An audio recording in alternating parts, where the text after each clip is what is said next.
Alors, je vois aussi la frise chronologique dans le référentiel terrestre. Tout à fait.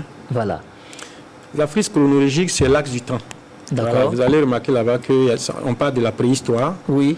Il y a l'histoire, il y a le Moyen-Âge, l'époque contemporaine, l'époque moderne, jusqu'au présent. Ouais.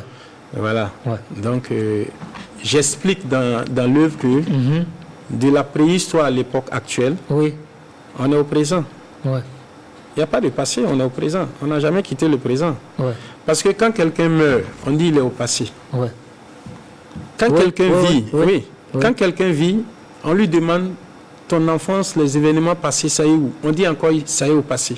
Par exemple, si je vous demande les expériences de votre école primaire, c'est vrai que vous êtes fondateur, peut-être que je n'ai pas dit, mais la fois que vous frappez à l'école primaire, là, cette histoire se trouve au passé. Carrément, oui, mais quand quelqu'un, bon, je vais dire son dernier jour, voilà, on dit encore qu'il est au passé. Ouais. C'est quoi le passé? Oui, il est au passé, oui. Donc, nos aïeux... On parle de lui au passé. Non, on dit même qu'il est au passé. Oui, il est au passé, bien sûr, bien sûr. Non seulement on parle de lui au passé, mais on dit qu'il est au passé. Par exemple, quand je vous dis où sont nos ancêtres aujourd'hui, ceux qui ont bâti l'héritage qu'on a aujourd'hui, tout le monde répond qu'ils sont au passé. Oui, ils sont au passé. Et je dis encore, bon, toi, tes histoires passées, puisque tu vis, tu es au présent, tes histoires passées sont où? Il dit encore au passé. Il y a des passés. C'est vrai que... en fait, tu touches à quelque chose. J'ai vu ça sur les réseaux sociaux. Voilà, ça me vient un peu à l'esprit avec les enfants d'aujourd'hui. Hein? Ouais, les smartphones. Voilà, les smartphones. Et j'ai vu quelqu'un qui a écrit que donc, dans 1000 ans, vous allez dire que c'est nous, vos ancêtres. Mais bien sûr. Tu vois, voilà, c'est exactement ce que... Ça corrobore, bien sûr, voilà. Ça corrobore. C'est la même logique. Tu vois, voilà. Ça corrobore. Ouais. Et puis également, il y a des lettres qu'on trouve dans ce livre. On parle de X, de Y. Ça, c'est les personnages. Les personnages, voilà. Puisque l'œuvre même est formulée sous forme de dialogue. D'accord. Entre trois personnages, c'est-à-dire qu'il y a X qui est le concepteur, le révolutionnaire, sinon le réactionnaire, conceptuel. Voilà, et il y a Z qui représente. Le révolutionnaire, c'est X, c'est lui qui conçoit. C'est lui, oui. Voilà, il y a Z qui est la science actuelle, les connaissances éprouvées. Oui. Et il y a Y qui est l'observateur passif, l'observateur candide qui se fie seulement à l'argumentation et aux arguments. Quand il ne comprend pas un concept, il demande pour mieux éclaircir. Lui, c'est le citoyen lambda en fait. Voilà. D'accord. Donc, il y a Mme Ouattara à la radio nationale qui m'a dit que c'est qu'elle paraît ça. X, Y, Z, qu'on y est mouillé. Tu ne peux pas trouver des noms. Des noms, voilà, c'est ce que j'allais dire. J'ai dit non, ce n'est pas une paresse intellectuelle. C'est plutôt, ça a un sens, ça a une connotation. X ici symbolise l'inconnu.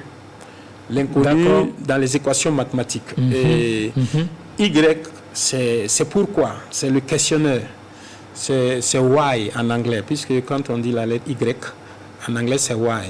Donc, c'est cette analogie-là que j'ai voulu, cette corrélation, si vous voulez, que j'ai voulu établir. Et Z, qui est la dernière lettre de l'alphabet, symbolise la limite des connaissances éprouvées. Voilà, les connaissances actuelles. Donc, X tente de repousser les limites des Z, c'est-à-dire du savoir actuel. C'est ça. En révolutionnant la conception du temps. Donc c'est toi X. Voilà. Non, moi, je suis tout. Je suis neutre. Je suis X, je suis Y, je suis Z. C'est au lecteur des trucs. Parce que le concepteur, X, le théoricien, n'est pas l'auteur. Voilà, parce que moi, je suis à la fois Y, je suis à la fois Z, et je suis à la fois X. Parce que j'évolue dans une nation, j'évolue dans un milieu où il y a des savoirs qu'on a appris à l'école. C'est ça. Donc, l'idée ici, c'est que aucune connaissance scientifique n'est exemptée de critique. Gaston Bachelard disait que la science est une rectification successive. Donc, tout évolue. Voilà. Donc, pour être un vrai fou, il faut... Oui, bien sûr. Parce que, non, je n'ai pas dit un dément. Les gens confondent la folie en philosophie. C'est ceux qui innovent, c'est le réactionnaire, c'est le révolutionnaire, c'est celui qui apporte quelque chose de nouveau. Vraiment, les philosophes, on le comprend pas. On ne le comprend pas. Non, mais là, vous me comprenez. Voilà. Alors... également, je vois ce bloc qui me tient quand on parle de l'analyse critique de l'univers bloc et du présentisme et de la théorie des mondes parallèles. Oui.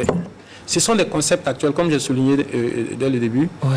Par exemple, l'univers bloc, c'est une conception du temps qui découle de la théorie d'Albert Einstein, la théorie de la relativité. Pour l'univers bloc, le temps est structuré, c'est-à-dire le passé, le présent et le futur existent déjà, comme dans un bloc figé, à l'instar d'un livre qu'on feuillette. Pour imager sa terre à terre, considérer quelqu'un qui marche sur une voie, une piste déjà tracée. Il n'invente rien. Voilà, c'est son regard qui change. Donc, pour l'univers bloc, le présent est déjà prédéfini. Naturellement, j'ai expliqué dans l'œuvre, ça crée la question du déterminisme et du libre arbitre. Quand on me dit que mon futur est déjà déterminé, mon passé est déjà déterminé, qui suis-je? Quel est l'existant? Ça veut dire que on n'a pas à se battre, on n'a pas à innover. L'existence ne précède plus l'essence, comme dirait Jean-Paul Sartre. L'homme est défini en ce moment. Et j'explique ici que non. Et le passé, le présent et le futur, dont l'univers bloc et l'éternalisme, puisque l'éternalisme, c'est la vision conceptuelle, si vous voulez, philosophique. Et l'univers bloc, c'est la vision scientifique, matérialisée. Sinon, il s'agit de même réalité. Voilà, je dis que ces trois notions-là, en réalité, ne sortent pas du présent. Que ce soit mon passé, mon présent observable, ou bien ma fin, c'est-à-dire ma mort, c'est au présent. Ça n'a pas eu lieu ailleurs. Alors que la théorie conique va au-delà et vous explique qu'il est le futur conique, c'est-à-dire que la dimension temps dans laquelle toute réalité ou phénomène existentiel est une probabilité avant d'accéder au présent. Comme dans l'exemple de vos descendants, vos arrière-petits-fils là. Donc, c'est cette logique-là. Alors, quelles sont tes ambitions à travers ce livre? D'abord, j'étais enceinte, moi je voulais accoucher. C'est pas, mais c'est de la maïeutique socratique. Je voulais accoucher de l'idée déjà, parce que c'était un poids. C'était des angoisses, ça me tenait vraiment à cœur. Il fallait que j'explique que le temps n'est pas uniquement définissable par des tautologies. On peut définir le temps autrement, on peut le comprendre autrement. Et également, inviter tout le monde à revoir les mots qu'on utilise lorsqu'on parle du temps. Parce qu'il y a des équivocités dedans, que j'explique bien sûr. Donc voilà ce qui m'a motivé d'une part. Et d'autre part, il y a également la pérennité. Voilà, parce que quand on peut être utile pour le présent et pour la descendance, pour le futur, qui va venir au présent. Voilà, c'est important quoi. Donc voilà mes doubles motivations. Et est-ce que ton premier livre, est-ce que c'est ton tout premier? Oui, c'est le tout premier livre. C'est le tout premier. Oui. Et des projets? Bien sûr. Projets, c'est-à-dire pour ce livre ou bien... Des projets à venir. Est-ce qu'il y a d'autres... Oui, j'ose espérer, parce que je l'ai dit tout de suite que j'ai émis des schémas qui symboliserait une introduction à une théorie physique. Donc, naturel étant en théorie conique à sa version physique, mais on n'est pas là-bas d'abord. Expérimental, c'est-à-dire que là, ce n'est pas un concept, mais j'ose espérer que je pourrais présenter des expériences, des formules où on démontrera que le temps évolue du futur vers le passé. Mais pour l'heure, c'est la révolution conceptuelle. Est-ce que tu sais, en t'écoutant comme ça, je sais que au niveau de la régie, les gens sont en train de poser pas mal de questions. Et le maestro, mon réalisateur, c'est un fanat de la lecture et de la littérature, ce monsieur. Il a un cadeau ici. Voilà, d'accord. Donc, le réalisateur maestro, il te promet un livre déjà, parce qu'il est très tranchant en littérature, ce monsieur. Voilà. Et je sais qu'à ce moment, il est en train de se poser pas mal de questions, et forcément, il va vouloir chercher à bien à bien découvrir bien sûr ce magnifique joyau.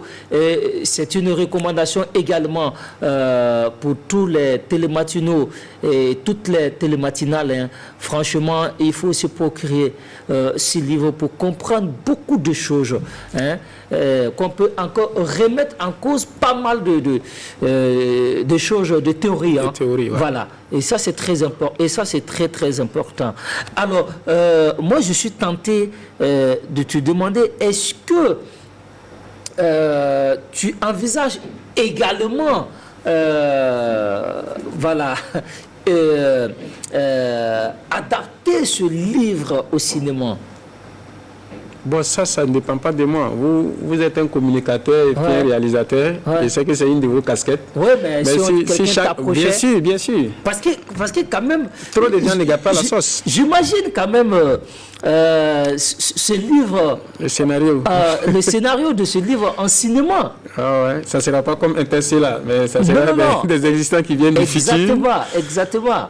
Ouais, mais ça sera un honneur.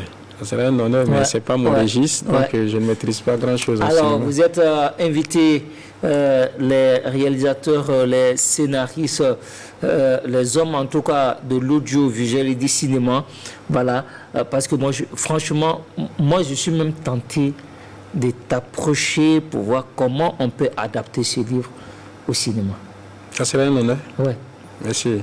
J'essaie de voir quelqu'un qui n'est pas encore né. C'est simple, c'est-à-dire que... au futur... Ouais. Il est une probabilité. Voilà. Oui. Après, qu'il va se retrouver encore... Au présent. Au présent. Et voilà, il était dans un état observable. Ouais. Et quand il va mourir, il est au passé conique et non au passé. Il est au passé conique et tout non à fait. Au passé. C'est-à-dire la dimension dans laquelle nos ancêtres sont aujourd'hui. Les arbres qui sont morts, voilà. J'imagine, je vais voir dans le cinéma des gens qui vont vivre et revenir, encore revivre. Non, ils ne vont pas vivre et revivre. Ils sont dans une dimension potentielle avant le présent. Bon, vous voyez, c'est le regard qui change. Ah oui, donc vous voyez. C'est simple, pour comprendre la théorie, il faut se poser une question. Ouais. Trouver un exemple d'un événement qui a quitté le passé qui s'est retrouvé au présent. Ouais. Moi, je n'ai pas trouvé. Peut-être que quelqu'un d'autre pourra. Non, ça n'existe pas. Voilà, c'est simple. Ça justifie que les événements évoluent du futur vers le passé, c'est tout. Du futur vers le passé. Oui, et non le contraire. Et non du passé vers le futur. Ce que nous connaissons là, c'est du passé vers le futur. Oui.